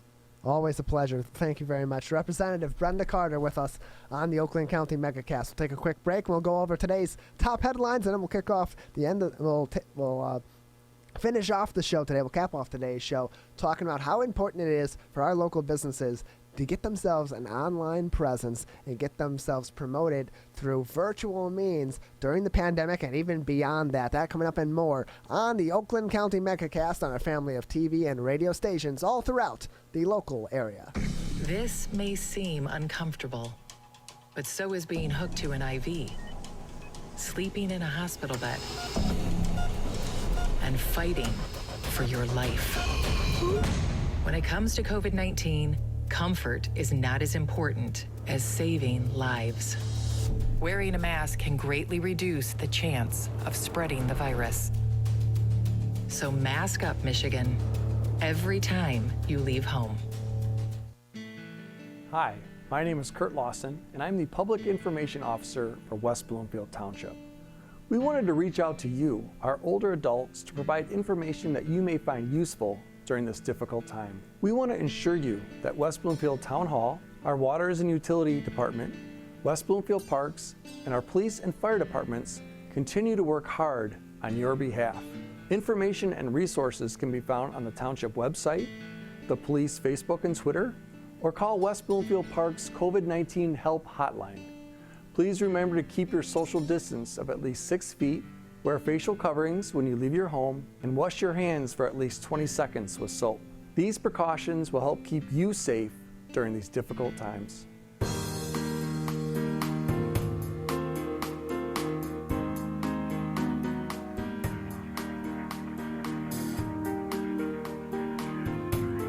Welcome back to the Oakland County Megacast. I'm Tyler Keefe alongside Ronnie Dahl in the studios of Civic Center TV and 89.3 Lakes FM. In addition, we're on 88.1 WBFH, The Biff, and Birmingham Area Municipal Access. And today, our Facebook partner is the Orchard Mall. We thank Kelly Woodley and her entire team over at the Orchard Mall for joining us each and every day on the program as we continue to bring you the latest COVID-19 news in Oakland County and in the state of Michigan, as well as other top stories making news today and each day on civiccentertv.com/coronavirus.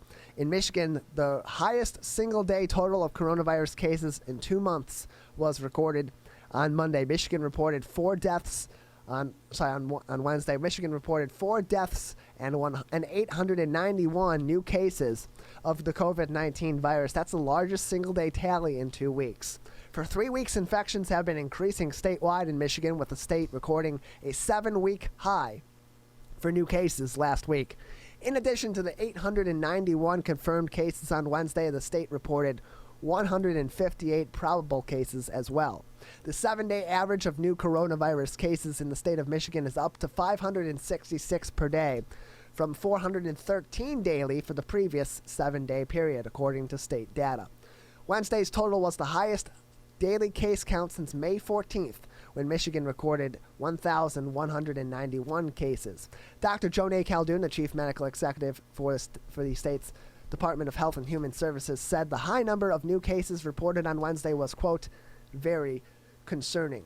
Additionally, the University of Michigan is requiring face coverings on campus this fall. And now, the University of Michigan will require all students, staff, faculty, and visitors to begin wearing facial coverings that cover the mouth and nose while on campus grounds immediately.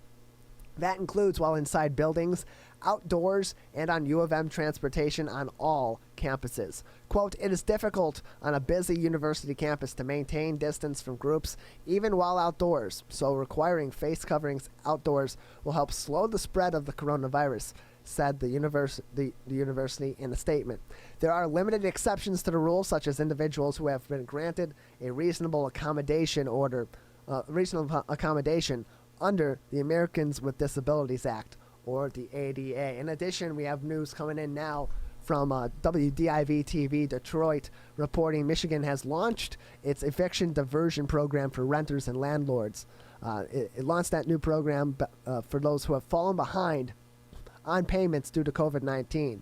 The eviction diversion program is being administered, this is from that article on clickondetroit.com, is being administered by Michigan State Housing Development Authority and in collaboration with the Michigan Supreme Court and the Department of Health and Human Services. Participating landlords can receive up to 90% of a tenant's unpaid rent in one lump sum. In exchange, landlords must dismiss all late fees up to 10% of the amount due and allow tenants to stay in their home. So this new program, more information on that is on clickondetroit.com from this article that we are reading right now. And Ronnie, this program, as Representative Carter talked about, going to be critical to keep people in their homes and hopefully resolve any issues that have arisen in terms of paying rent between landlords and tenants.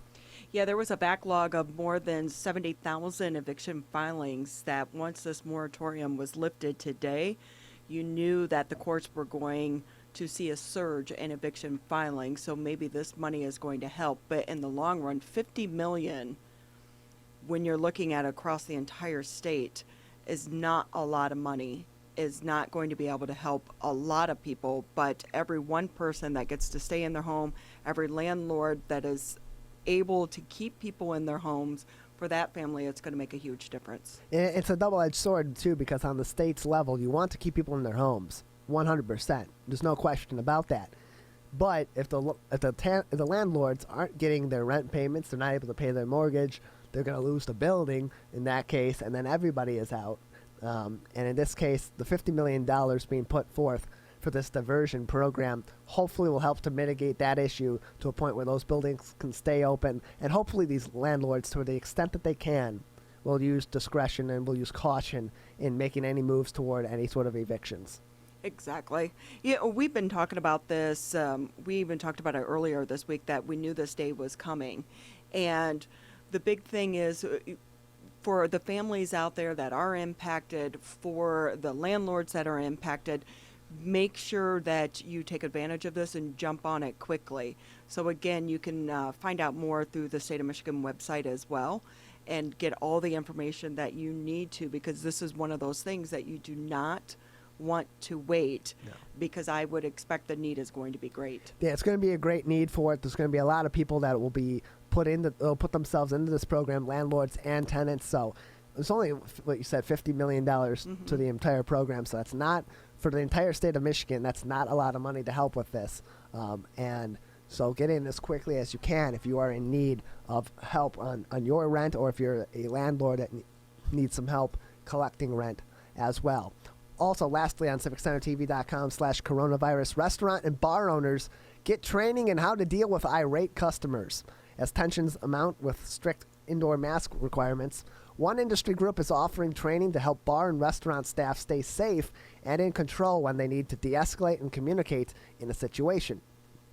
The Michigan Licensed Beverage Association is offering an hour-long virtual course to its members next week and will expand to nationwide instruction after 2 weeks on the techniques of alcohol management website. The group is partnering with Keen Training and Consulting to offer the courses, which will be taught by instructors with backgrounds in law enforcement. Scott Ellis, the association's executive director, said with COVID-19 and the new stricter face mask usage executive order, this training is now, quote, more crucial than ever, in close quote. So that's a really interesting story, Ronnie, because a lot of these businesses are worried about those irate customers that they're seeing all over the place on social media and on the news that are refusing to wear masks and are ripping them off and stomping them on the ground and are throwing groceries out of their carts at people and are spitting in people's faces because they're nuts. And they want to be able to deal with that in as best of a way as possible to protect themselves, their businesses, and everybody else involved in that situation. We've seen so many of these situations over the past few weeks throughout the entire country, and those cases don't even involve alcohol.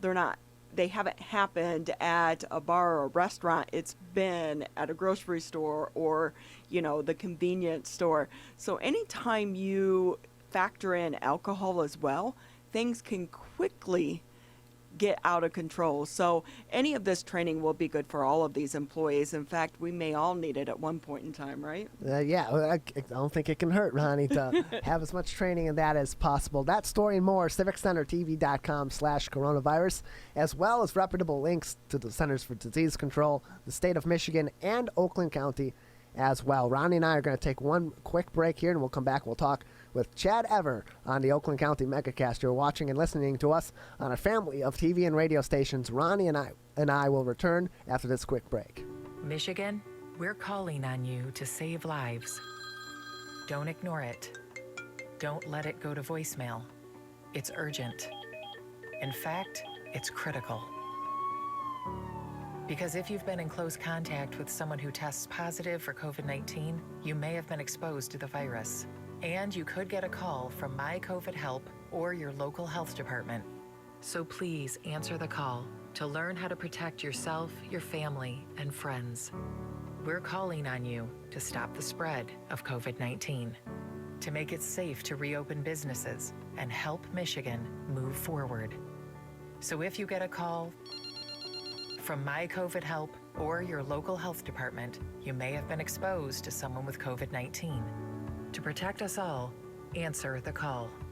Learn more at michigan.gov/contain-COVID. A message from the Michigan Department of Health and Human Services.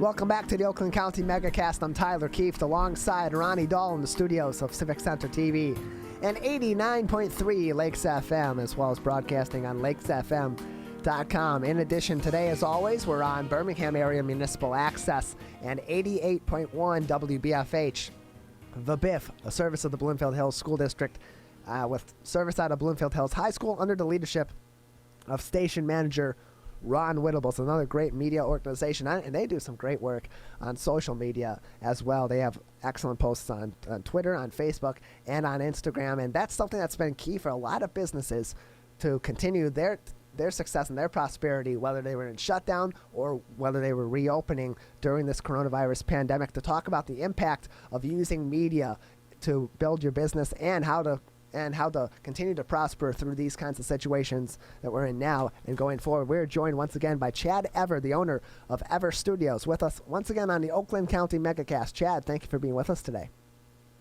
Tyler, good to be with you. Yeah, good to see you. Good to How are things going? Going well over here. How are you doing? Things are going well, actually.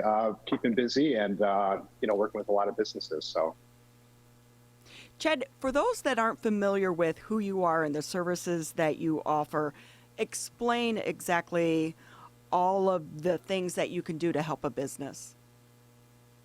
Yeah, for sure. So I am co-founder of Ever Studios, and what we do, we are a digital creative agency. So we're talking about, website design, advertising, social media management, but also going into retail stores and helping them fix their processes to be more productive. So we have a training department, we have a creative department, and we do all of these things as one solution to help small businesses, medium businesses, pull ahead away from the rest, and during these times, survive and thrive. You've definitely been a good partner to us here at Civic Center TV and our Carry Out Club. What's the biggest piece of advice that you've been offering to businesses during this pandemic?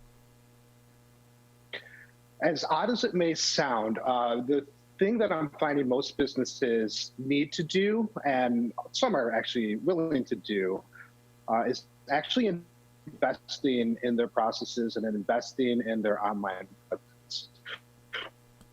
Right now is a time where we are a bit slower in retail, and it's a great time to get those solutions in place so that when we start to return to a regular rate of people coming in and buying, we are streamlined and automated as best we can.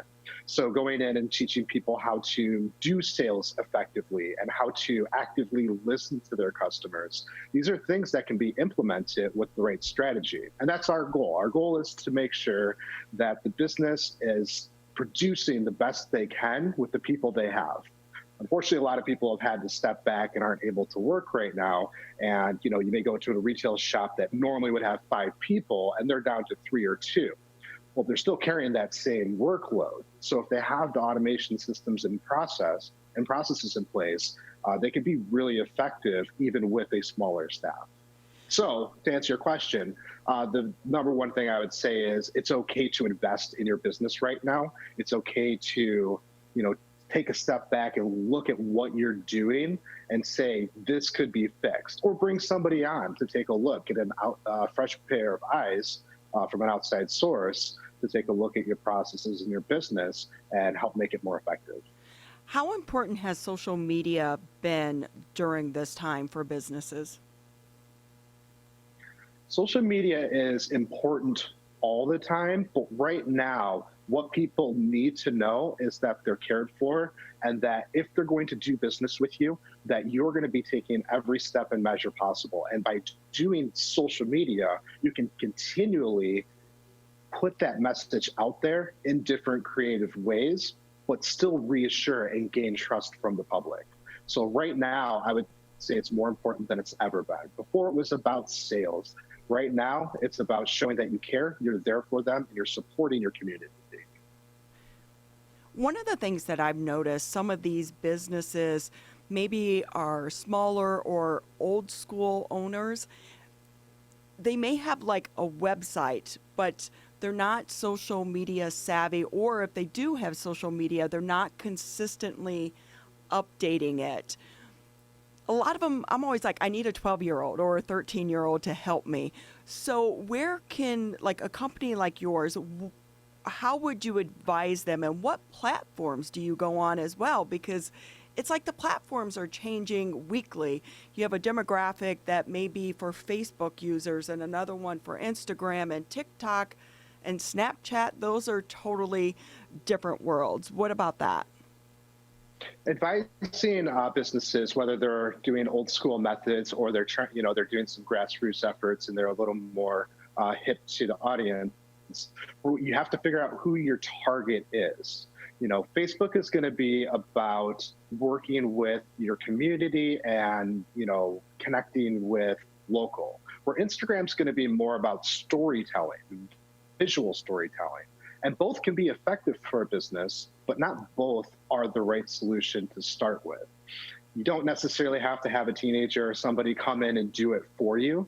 Once you have a process in place, you could sit down on Monday, get all of your posts done for the entire week, and you've only invested an hour worth of time. But with the right training, anybody can do it.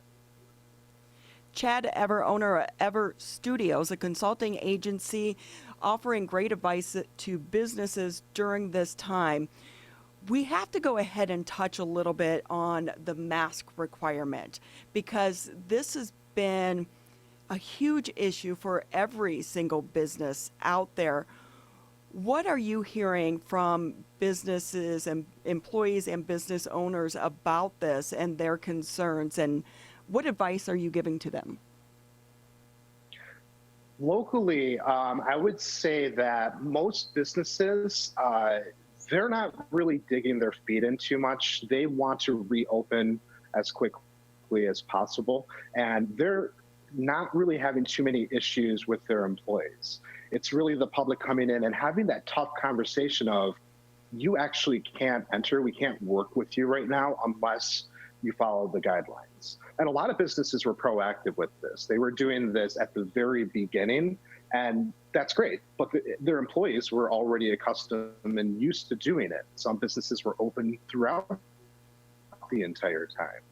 So I'm seeing a mix. Most business owners and the managers that are working there, they really just want to have people coming in and doing business with them. It's just tough with that conversation when somebody comes in thinking that they don't have to or that they're better than. That's a tough conversation to have. But if you have your scripts in place and you know how to have that conversation, it's all about how you deliver it. And you can deliver it in a way that shows care and compassion versus, a confrontation. So I would advise folks, take a few minutes, sit down, put together, a nice script, coach with your entire team, and make sure that it's delivered every time. And if an issue arises, you can escalate that up to the next person and can eventually get to the manager if need be.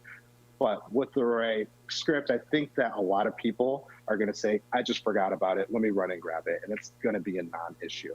A lot of businesses have adapted to a curbside method as well, which is also super helpful. Every business has had to adapt, and retail outlets are one thing, but in industries such as yours, sales or even consulting, where you rely on those personal interactions and those relationships, how have you adapted, and what advice do you give to people that are in your type of industry or sales or consulting, especially people that aren't tech savvy? Yeah, that's a great question. For us, we actually do even before this, we were doing a lot of our business via the internet. So, because we have clients all over the place. We have clients in Colorado and Florida and New Jersey and all over. So for us, we were remote already for a lot of what we did. But when we do have to work locally with our businesses, we do our best to try and make them comfortable. It's not about me as a business owner. It's about them and making sure that they feel comfortable, but they also understand the value that we're providing. So those conversations usually go, what can we do to help you? How can we support you? And what makes you most comfortable? And in these agency style businesses, there are meetings that have to happen in person. And we just adapt, go to an open place, meet at a park instead of a coffee shop. Those are the things that are going to help them feel best and gain trust the most. So we're talking with Chad Ever, owner of Ever Studios. I have to ask you, are you in your office or are you at home right now? Because I'm looking at that foosball table, and I think we need to have a game here in the future. Definitely in the office. We have a nice chill area upstairs. There's a ping pong table to my right. Just a nice chill area. Yeah, it's upstairs of the office. So yeah, stop by anytime. It looks like such a fun place to work. Before I let you go, though, I do want to ask you, how do you think, or what permanent changes for businesses do you think is going to come out of this pandemic, both for the positive and for the negative? We're definitely seeing a trend right now, even beforehand, of business offices downsizing, a lot of people working remotely. And what we found is that it's possible. And a lot of people feel more productive working in an environment that is less structured. Google's been doing this for ages, where they've been throwing beanbag chairs and providing food. And we all see these really cool workspaces. But at the end of the day, the people who are working for us, they're the pros in what they do. Otherwise, we wouldn't have hired them. And so we have to have trust and faith that they're going to do what needs to get done for the greater good for the business. Now, negatively, I think that there is going to be a long road ahead until people are fully comfortable. So I don't think that there's going to be a return to normal. There is going to be this new normal, but I think we're really conscious about how we have been cleaning and the steps we have to do to protect ourselves, our employees, but also the public when they're coming in and meeting with us. So if anything, we're going to be adapting ways, but it's all coming from learning from the experience. It may stink, right? It might be tough having to deal with everything, but if we take it as an educational opportunity, we can grow as individuals, as a community, and of course as business owners to really impact the community in a great way.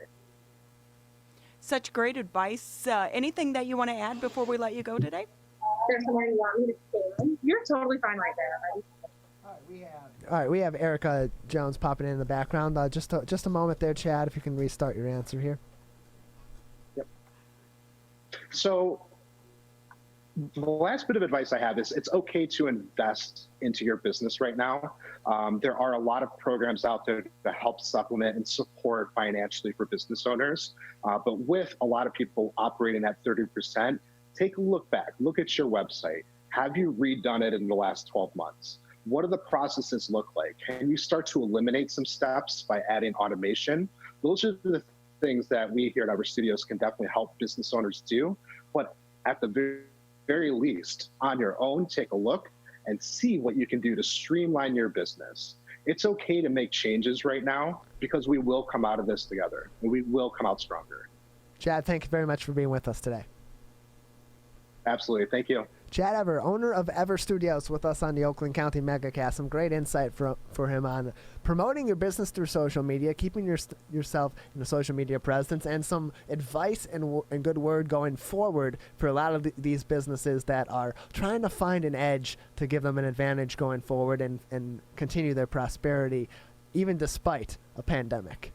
Yeah, good advice. I think at this point in time, some business owners are scared to make any type of changes, but him and his advice, invest in your time or invest in your own company, learn how to streamline, but also you need to go ahead and take this time, maybe your business is slower, to go ahead and revamp your website and your social media and invest in it in that way as well.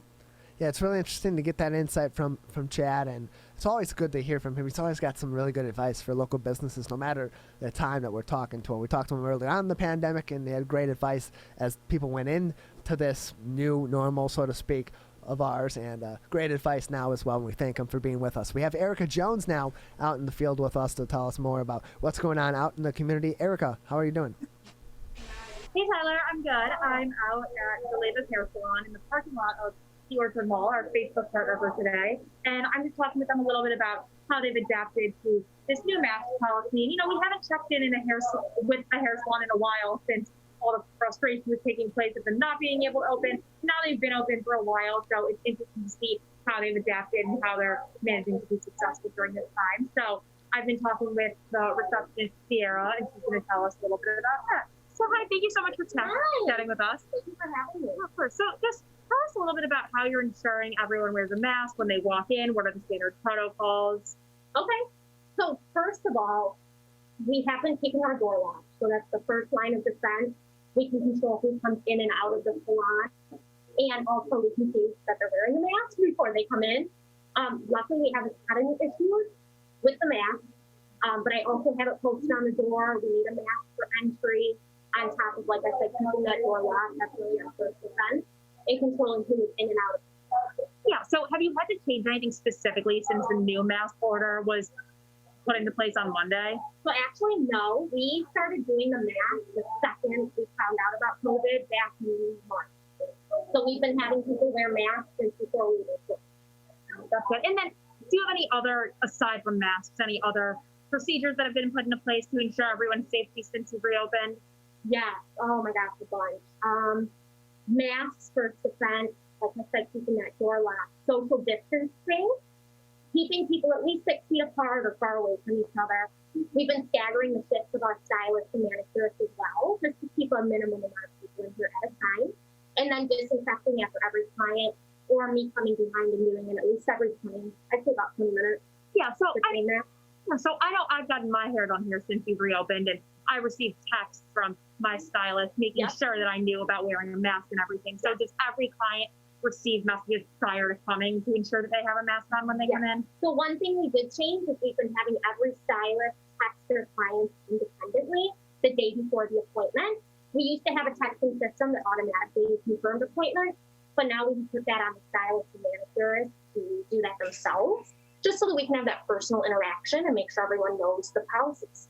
Yeah, that's great. And as you see, you've had no issues with anyone coming in without a mask whatsoever? No, thank goodness. Everyone, like I said, we have a post on the door. We make it very clear the day before the appointment. And then we keep that door locked. So if someone wants to come in without one, we just don't even let them in. Yeah. Well, that's fantastic. It seems like you guys are doing a great job of keeping your customers safe and happy. Is there anything else you want to share with us about, your protocols and procedures since you've reopened? Really, like I said, just making sure everyone comes in. One thing I didn't say, we are taking temperatures as well. That's a big thing between us staff and the clients that come in. And just making sure that everyone is able to stay safe and as far away from one another as possible. And the masks, that's a huge deal. Definitely. All right. Well, thank you so much for talking with us. Thank you for having us. All right, Tyler, there's our story today at the Lavis Hair Salon with their receptionist, Sierra. Thank you very much for that report, Erica. We appreciate it. Erica Jones out in the field with us, as she is each and every day here on the Oakland County Megacast. And interesting to finally see, it's not been many businesses we've seen that have said, oh yeah, from the very onset, we were requiring masks to be worn. We were concerned from the get-go, and that's prepared us for now. We've had now 4 months instead of 4 days to prepare for enacting this mask order. Yeah, and I think it is different too when you're in the personal services industry as well, because there is that close contact with the client and the other individual. There is no way you can socially distance and get your hair done at the same time. So I think they've really done a good job of making sure that they were following all the guidelines and putting all the safety measures in place before they actually started meeting one-on-one with the clients and addressing these concerns from the very beginning. It's going to be interesting to see where we go from here with all this, as well as we continue to battle the coronavirus pandemic. And these businesses have to continue to work together and work within their own selves, if they're in their own buildings, to enforce the mask wearing laws. And hopefully the people of the state of Michigan will participate, do their part, and hopefully not argue with the businesses. It's not their decision. They're following the rules so that they can stay open as coronavirus cases in the state of Michigan continue to experience a bit of a spike, and that was something that was a big topic yesterday at Governor Whitmer's press conference, which we have up for you in its entirety, as well as short clips on civiccentertv.com/coronavirus/megacast. You click on the short clips. And yesterday, Dr. Jonay Caldoun, the chief medical executive for the Michigan Department of Health and Human Services, said the outbreaks are coming from all different settings, and that right now the high percentage of new cases affecting younger people are in the demographic from 20 to 29 years old. That full clip on our website. Let's listen to what Dr. Caldoun had to say yesterday. We're seeing outbreaks in multiple settings, including bars, churches, offices, gyms, long-term care facilities, weddings, family dinners, parties. People are gathering. What we also know is that there are many cases where we do not know the source of the spread. And this is really important. This means that it is spreading in the community, and that's even more importantly why we should all be wearing our masks. The age distribution for cases has also changed. So now the group with the highest rate of new cases is the 20 to 29 age group, and that is followed by the 30 to 39-year-old age group. So this is a really important point. Young people have to understand that they are not immune to this disease. Young people can get very sick from this disease, they can be hospitalized, and they can even die. Even if someone no longer needs to be in the hospital, there are possible long-term health impacts from COVID-19, many of which are still unknown. People can have persistent lung damage. We're seeing studies and reports of possible long-term brain damage and psychiatric challenges as a result of COVID-19 infection. And even if you don't get very ill from the disease, think about the people that you can spread it to. People with underlying medical conditions, those who are older, people who could easily lose their lives. We know of families that have lost multiple people across generations because of COVID-19. So regardless of how old you are, do the right thing, not just for yourself, but for the people in your household, your family, and your community. Dr. Jonay Caldoun yesterday, the Michigan Chief Medical Executive for the Michigan Department of Health and Human Services, encouraging people to wear their masks as the governor was at her press conference. That was the big point of yesterday, is talking about the mask order, talking about the regulations in place and why they're so important. And to help them get that message across, the state brought in some reinforcements, including Michigan State basketball coach Tom Izzo. Sadly, as we've all seen over these last few months, this common opponent is a deadly opponent. And outside of this 3-month stint, I've been proud to live in this state for my entire life. But I have been a little disappointed how some of the Michiganders have handled some things lately. There's no task that we can't handle, especially when we tackle it together. So I'm asking everyone to join me in wearing a mask, us in wearing a mask. I love that the governor said this: I don't care what you put on your mask, just wear something on your face. That was awesome. I really respect that, and I'd rather you not wear that silly M, but if you got to do it, you got to do it. But, although if you want to wear a Spartan mask around a neighborhood when there's a 7-footer around, I'd appreciate that too. But in all seriousness, from all of us, the bottom line is, let's all mask up for Michigan and show this country, the state that really does work together and masks up together. So thank you for having me. Lieutenant Governor, thank you for having me. And let's mask up. Tom Izzo yesterday at the governor's press conference from Lansing here on Civic Center TV, and we have it on our website at civiccentertv.com, encouraging everybody to wear their masks, and we do the same for you. We're going to cap off today's show just a little bit early. We do have the West Bloomfield Township Board of Trustees emergency meeting coming up live on Civic Center TV, and here on Lakes FM. Our other stations will return to their regular programming. We thank you for tuning in as always today on Civic Center TV and on our family of TV and radio stations. For all of our crew, we thank all of our guests for joining us as well. Ronnie and I will return tomorrow with more of the Oakland County Megacast on a family of TV and radio stations.